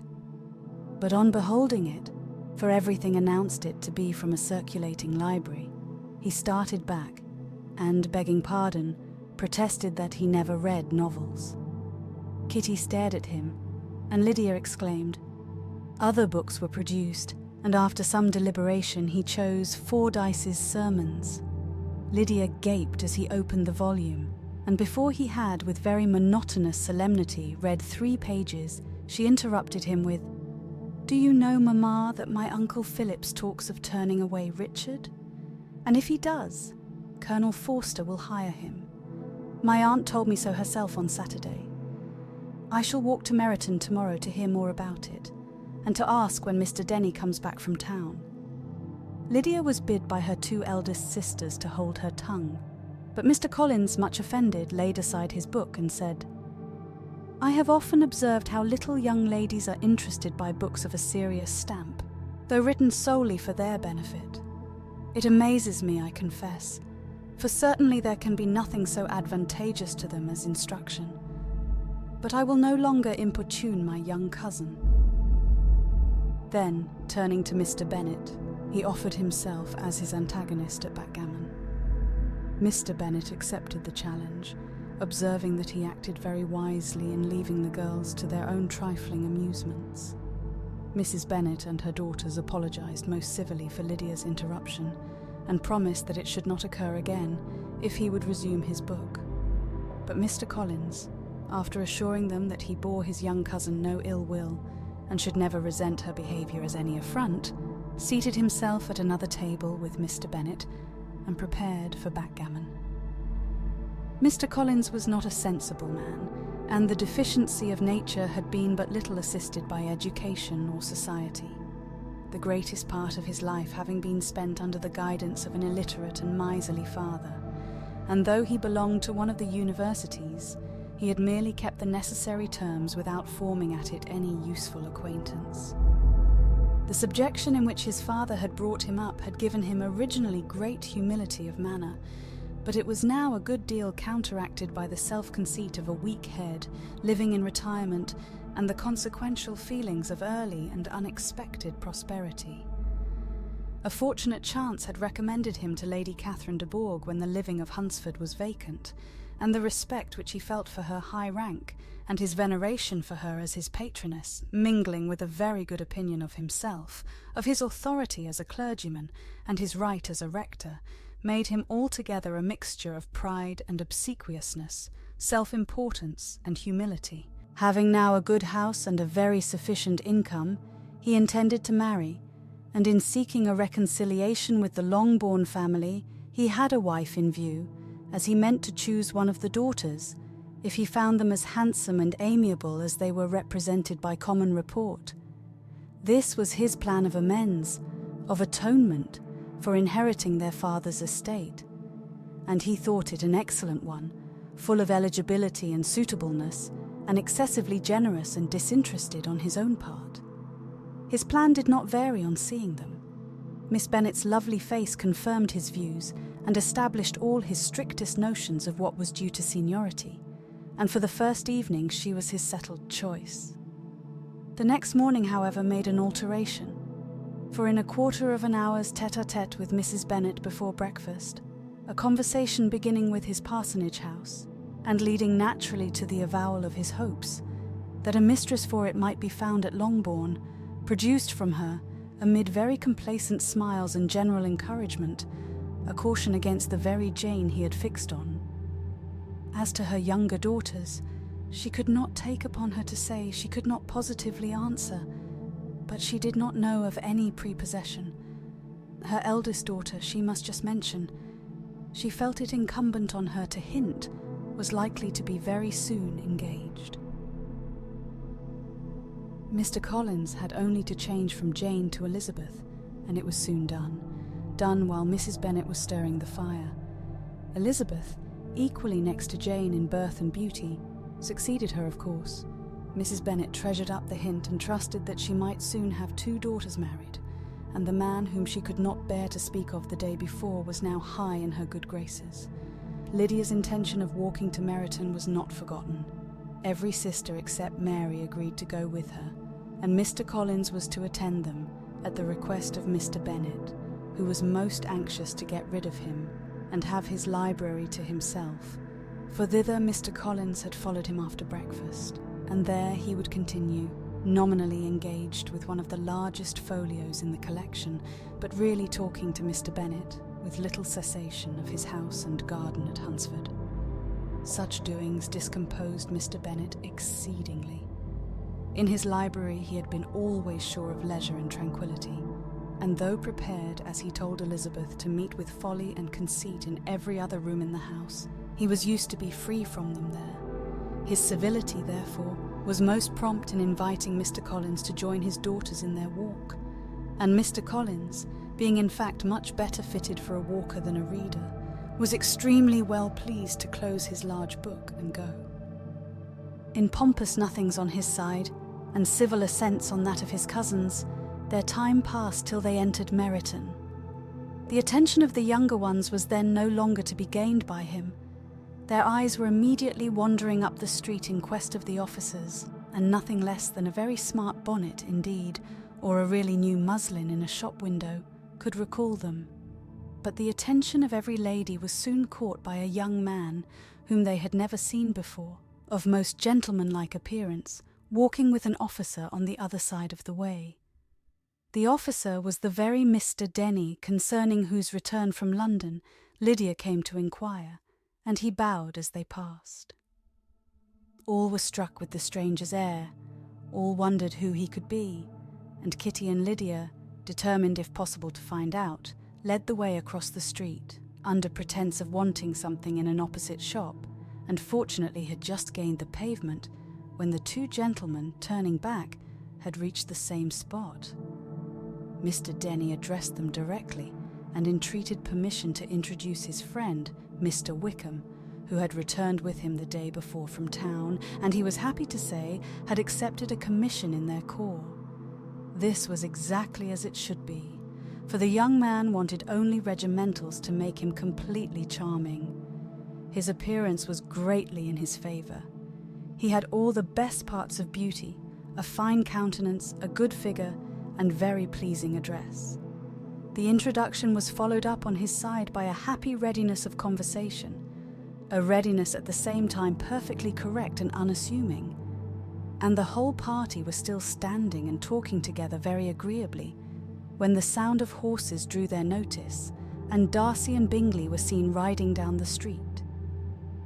On distinguishing the ladies of the group, the 2 gentlemen came directly towards them and began the usual civilities. Bingley was the principal spokesman, and Miss Bennet the principal object. He was then, he said, on his way to Longbourn on purpose to inquire after her. Mr. Darcy corroborated it with a bow, and was beginning to determine not to fix his eyes on Elizabeth, when they were suddenly arrested by the sight of the stranger. And Elizabeth, happening to see the countenance of both as they looked at each other, was all astonishment at the effect of the meeting.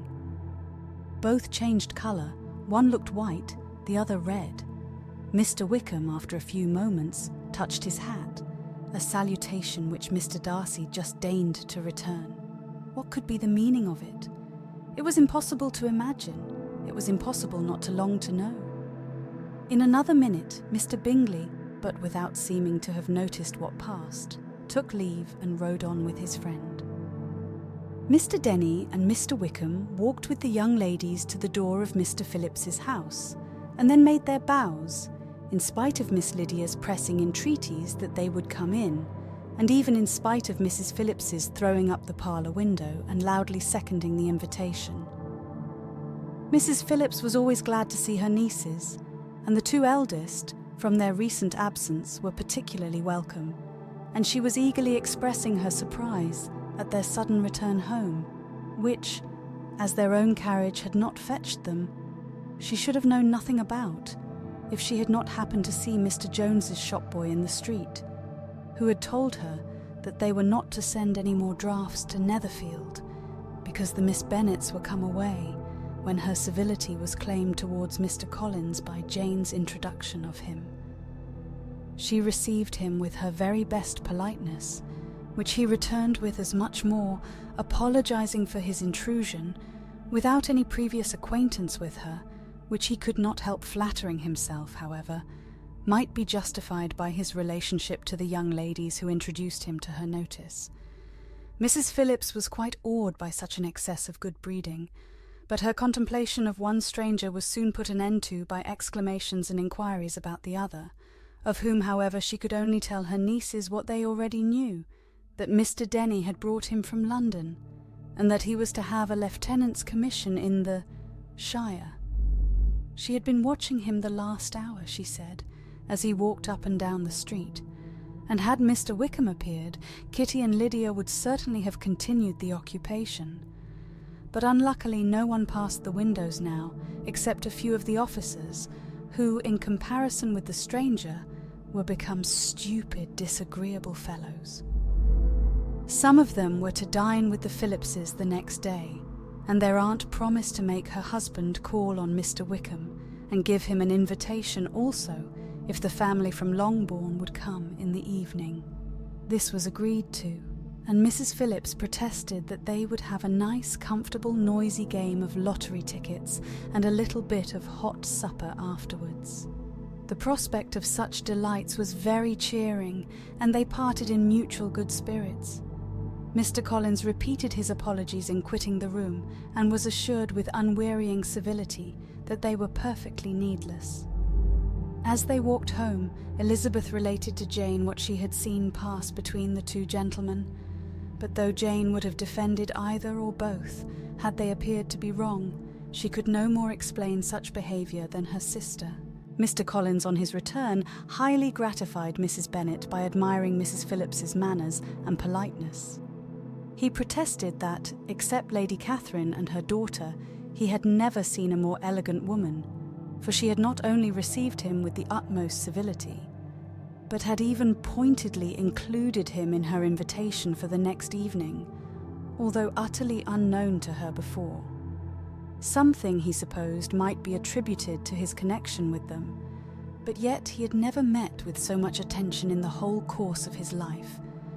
As no objection was made to the young people's engagement with their aunt, and all Mr. Collins's scruples of leaving Mr. and Mrs. Bennet for a single evening during his visit were most steadily resisted, the coach conveyed him and his 5 cousins at a suitable hour to Meryton, and the girls had the pleasure of hearing, as they entered the drawing-room, that Mr. Wickham had accepted their uncle's invitation and was then in the house. When this information was given, and they had all taken their seats, Mr. Collins was at leisure to look around him and admire, and he was so much struck with the size and furniture of the apartment that he declared he might almost have supposed himself in the small summer breakfast parlour at Rosings, a comparison that did not at first convey much gratification, but when Mrs. Phillips understood from him what Rosings was, and who was its proprietor, when she had listened to the description of only one of Lady Catherine's drawing-rooms, and found that the chimney-piece alone had cost £800, she felt all the force of the compliment, and would hardly have resented a comparison with the housekeeper's room. In describing to her all the grandeur of Lady Catherine and her mansion, with occasional digressions in praise of his own humble abode and the improvements it was receiving. He was happily employed until the gentleman joined them, and he found in Mrs. Phillips a very attentive listener, whose opinion of his consequence increased with what she heard, and who was resolving to retail it all among her neighbours as soon as she could. To the girls, who could not listen to their cousin, and who had nothing to do but to wish for an instrument and examine their own indifferent imitations of china on the mantelpiece, the interval of waiting appeared very long. It was over at last, however. The gentleman did approach, and when Mr. Wickham walked into the room, Elizabeth felt that she had neither been seeing him before nor thinking of him since, with the smallest degree of unreasonable admiration. The officers of the Shire were in general a very creditable, gentlemanlike set, and the best of them were of the present party. But Mr. Wickham was as far beyond them all in person, countenance, air and walk, as they were superior to the broad-faced, stuffy Uncle Phillips, breathing port wine, who followed them into the room. Mr. Wickham was the happy man towards whom almost every female eye was turned, and Elizabeth was the happy woman by whom he finally seated himself, and the agreeable manner in which he immediately fell into conversation, though it was only on its being a wet night and on the probability of a rainy season, made her feel that the commonest, dullest, most threadbare topic might be rendered interesting by the skill of the speaker. With such rivals for the notice of the fair as Mr. Wickham and the officers, Mr. Collins seemed to sink into insignificance. To the young ladies he certainly was nothing, but he had still at intervals a kind listener in Mrs. Phillips, and was, by her watchfulness, most abundantly supplied with coffee and muffin. When the card tables were placed, he had an opportunity of obliging her, in return, by sitting down to whist. "I know little of the game at present," said he, "but I shall be glad to improve myself, for in my situation of life—" Mrs. Phillips was very thankful for his compliance, but could not wait for his reason. Mr. Wickham did not play at whist, and with ready delight was he received at the other table between Elizabeth and Lydia. At first there seemed danger of Lydia's engrossing him entirely, for she was a most determined talker. But being likewise extremely fond of lottery tickets, she soon grew too much interested in the game, too eager in making bets and exclaiming after prizes, to have attention for anyone in particular.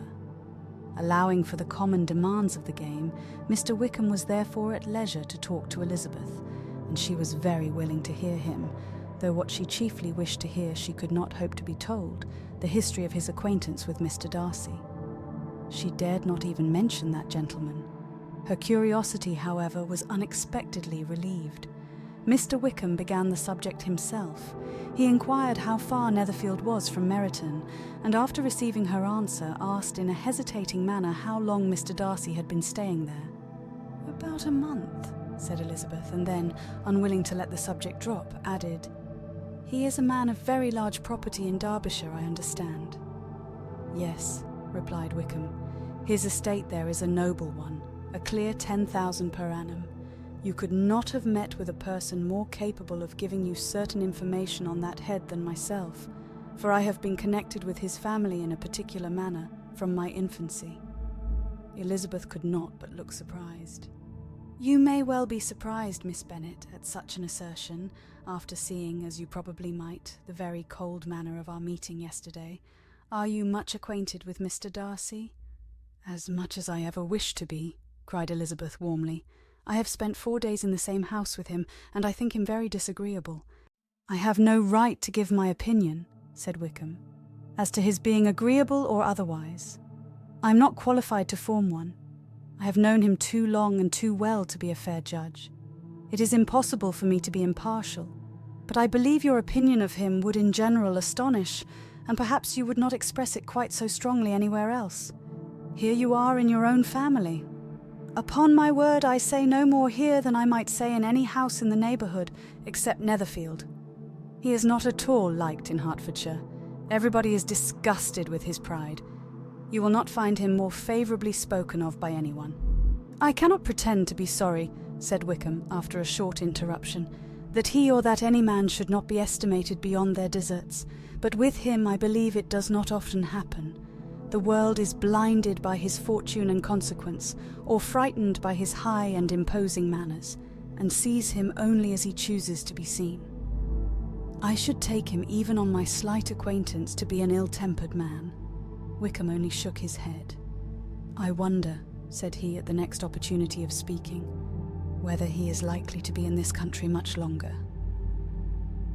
I do not at all know, but I heard nothing of his going away when I was at Netherfield. I hope your plans in favour of the Shire will not be affected by his being in the neighbourhood. Oh no, it is not for me to be driven away by Mr. Darcy. If he wishes to avoid seeing me, he must go.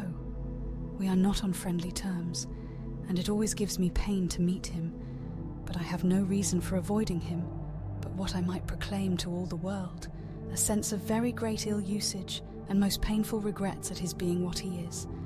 His father, Miss Bennet, the late Mr. Darcy, was one of the best men that ever breathed, and the truest friend I ever had. And I can never be in company with this Mr. Darcy without being grieved to the soul by 1,000 tender recollections. His behaviour to myself has been scandalous, but I verily believe I could forgive him anything and everything rather than his disappointing the hopes and disgracing the memory of his father. Elizabeth found the interest of the subject increase and listened with all her heart, but the delicacy of it prevented further inquiry. Mr. Wickham began to speak on more general topics. Meryton, the neighbourhood, the society, appearing highly pleased with all that he had yet seen, and speaking of the latter, especially with gentle but very intelligible gallantry. It was the prospect of constant society and good society, he added, which was my chief inducement to enter the Shire. I know it to be a most respectable, agreeable corps, and my friend Denny tempted me further by his account of their present quarters, and the very great attentions and excellent acquaintance Meryton had procured them. Society, I own, is necessary to me. I have been a disappointed man, and my spirits will not bear solitude. I must have employment and society. A military life is not what I was intended for, but circumstances have now made it eligible. The church ought to have been my profession. I was brought up for the church, and I should at this time have been in possession of a most valuable living, had it pleased the gentleman we were speaking of just now. Indeed? Yes. The late Mr. Darcy bequeathed me the next presentation of the best living in his gift. He was my godfather, and excessively attached to me. I cannot do justice to his kindness. He meant to provide for me amply, and thought he had done it, but when the living fell, it was given elsewhere. Good heavens, cried Elizabeth. But how could that be? How could his will be disregarded? Why did not you seek legal redress? There was just such an informality in the terms of the bequest as to give me no hope from law. A man of honour could not have doubted the intention, but Mr. Darcy chose to doubt it, or to treat it as a merely conditional recommendation, and to assert that I had forfeited all claim to it by extravagance, imprudence, in short, anything or nothing. Certain it is that the living became vacant 2 years ago, exactly as I was of an age to hold it, and that it was given to another man. And no less certain is it that I cannot accuse myself of having really done anything to deserve to lose it. I have a warm, unguarded temper, and I may perhaps have sometimes spoken my opinion of him, and to him too freely. I can recall nothing worse. But the fact is that we are very different sort of men, and that he hates me. This is quite shocking. He deserves to be publicly disgraced. Some time or other he will be, but it shall not be by me. Till I can forget his father, I can never defy or expose him. Elizabeth honoured him for such feelings, and thought him handsomer than ever as he expressed them. But what, said she after a pause, can have been his motive? What can have induced him to behave so cruelly? A thorough, determined dislike of me, a dislike which I cannot but attribute in some measure to jealousy. Had the late Mr. Darcy liked me less, his son might have borne with me better. But his father's uncommon attachment to me irritated him, I believe, very early in life. He had not a temper to bear the sort of competition in which we stood, the sort of preference which was often given me. I had not thought Mr. Darcy so bad as this. Though I have never liked him, I had not thought so very ill of him. I had supposed him to be despising his fellow creatures in general, but did not suspect him of descending to such malicious revenge, such injustice, such inhumanity as this." After a few minutes' reflection, however, she continued, "I do remember his boasting one day at Netherfield of the implacability of his resentments, of his having an unforgiving temper. His disposition must be dreadful." "I will not trust myself on the subject," replied Wickham. "I can hardly be just to him." Elizabeth was again deep in thought, and after a time exclaimed, "To treat in such a manner the godson, the friend, the favourite of his father."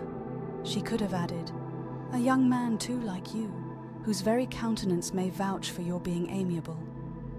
But she contented herself with, "And one too, who had probably been his own companion from childhood, connected together, as I think you said, in the closest manner. We were born in the same parish, within the same park. The greatest part of our youth was passed together, inmates of the same house, sharing the same amusements, objects of the same parental care. My father began life in the profession which your uncle, Mr. Phillips, appears to do so much credit to, but he gave up everything to be of use to the late Mr. Darcy, and devoted all his time to the care of the Pemberley property. He was most highly esteemed by Mr. Darcy, a most intimate confidential friend. Mr. Darcy often acknowledged himself to be under the greatest obligations to my father's active superintendence, and when, immediately before my father's death, Mr. Darcy gave him a voluntary promise of providing for me, I am convinced that he felt it to be as much a debt of gratitude to him as of affection to myself." "How strange!" cried Elizabeth. "How abominable! I wonder that the very pride of this Mr. Darcy has not made him just to you, if from no better motive that he should not have been too proud to be dishonest, for dishonesty I must call it." "It is wonderful," replied Wickham, "for almost all his actions may be traced to pride, and pride has often been his best friend. It has connected him nearer with virtue than any other feeling. But we are none of us consistent, and in his behaviour to me there were stronger impulses even than pride." "Can such abominable pride as his have ever done him good?" "Yes. It has often led him to be liberal and generous, to give his money freely, to display hospitality, to assist his tenants and relieve the poor. Family pride and filial pride, for he is very proud of what his father was, have done this. Not to appear to disgrace his family, to degenerate from the popular qualities or lose the influence of the Pemberley house is a powerful motive. He has also brotherly pride, which, with some brotherly affection, makes him a very kind and careful guardian of his sister, and you will hear him generally cried up as the most attentive and best of brothers. What sort of a girl is Miss Darcy?" He shook his head. "I wish I could call her amiable. It gives me pain to speak ill of a Darcy, but she is too much like her brother, very, very proud. As a child she was affectionate and pleasing and extremely fond of me, and I have devoted hours and hours to her amusement. But she is nothing to me now. She is a handsome girl, about 15 or 16, and I understand highly accomplished. Since her father's death her home has been London, where a lady lives with her and superintends her education." After many pauses and many trials of other subjects, Elizabeth could not help reverting once more to the first and saying, "I am astonished at his intimacy with Mr. Bingley. How can Mr. Bingley, who seems good humour itself, and is, I really believe, truly amiable, be in friendship with such a man? How can they suit each other? Do you know Mr. Bingley?" "Not at all.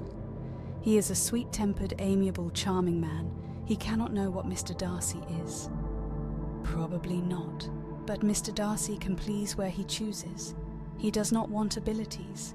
He can be a conversable companion if he thinks it worth his while.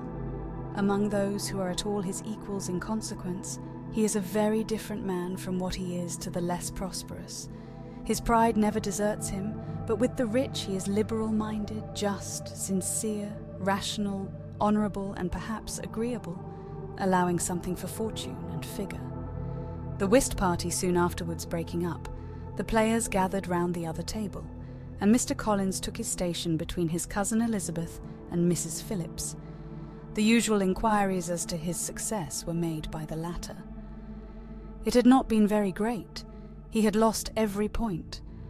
But when Mrs. Phillips began to express her concern thereupon, he assured her, with much earnest gravity, that it was not of the least importance, that he considered the money as a mere trifle, and begged she would not make herself uneasy.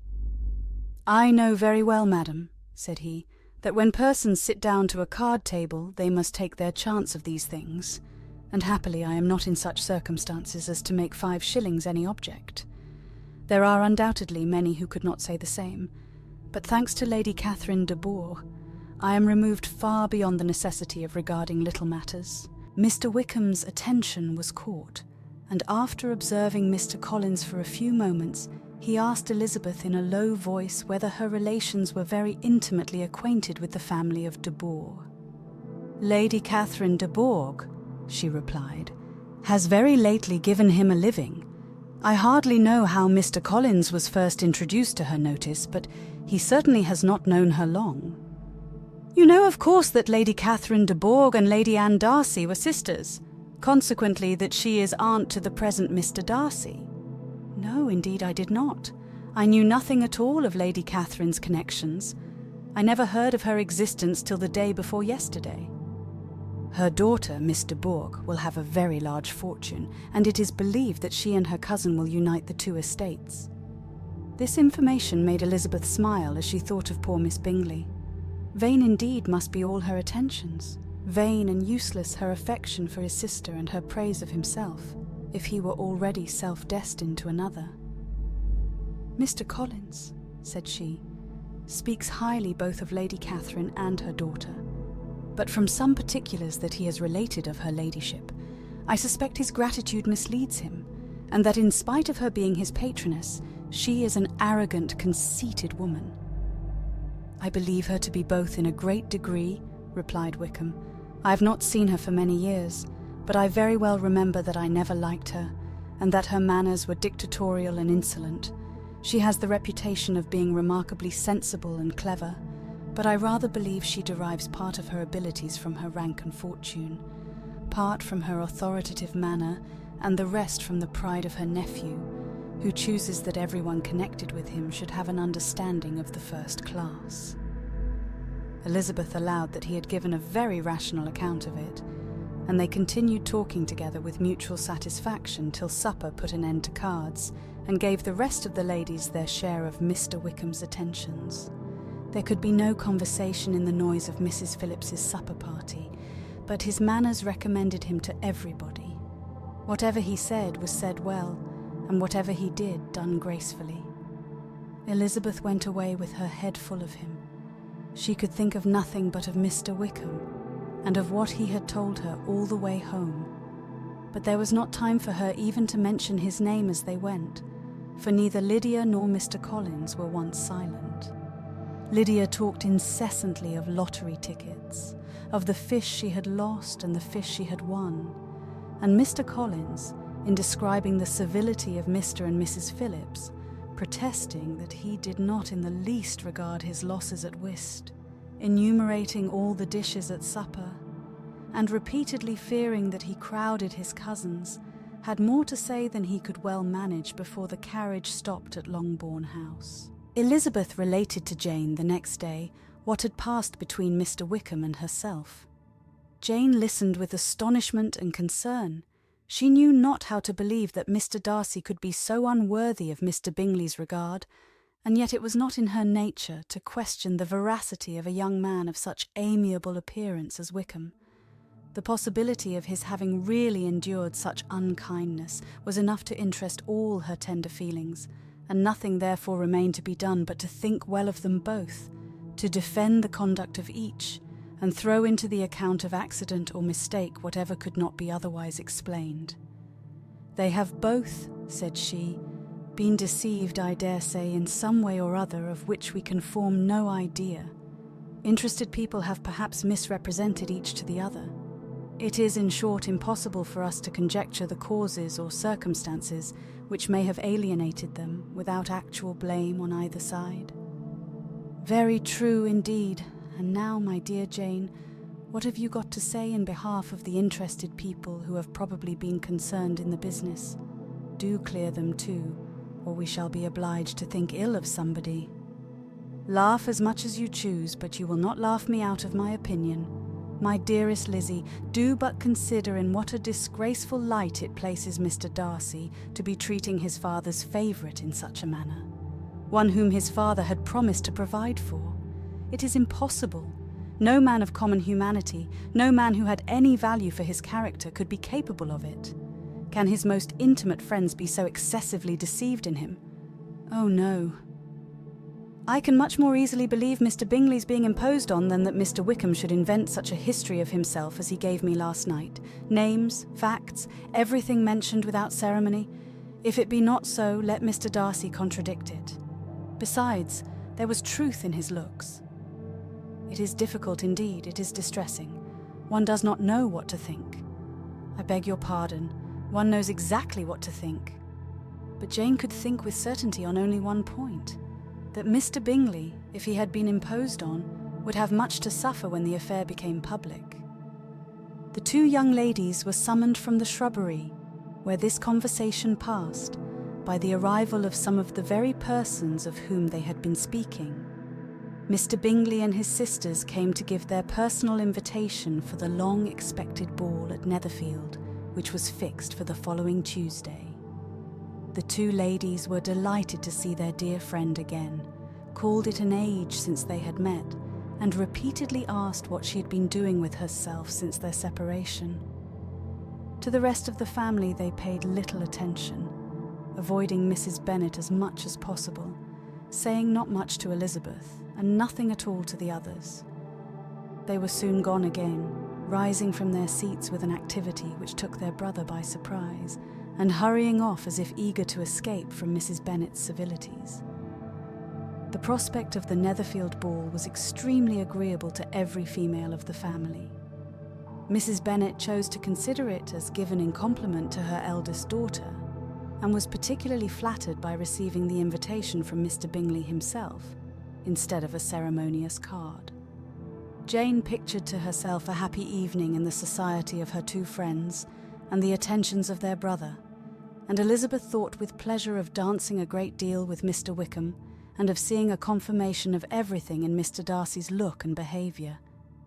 The happiness anticipated by Catherine and Lydia depended less on any single event, or any particular person, for though they each, like Elizabeth, meant to dance half the evening with Mr. Wickham, he was by no means the only partner who could satisfy them, and a ball was, at any rate, a ball. And even Mary could assure her family that she had no disinclination for it. "While I can have my mornings to myself," said she, "it is enough.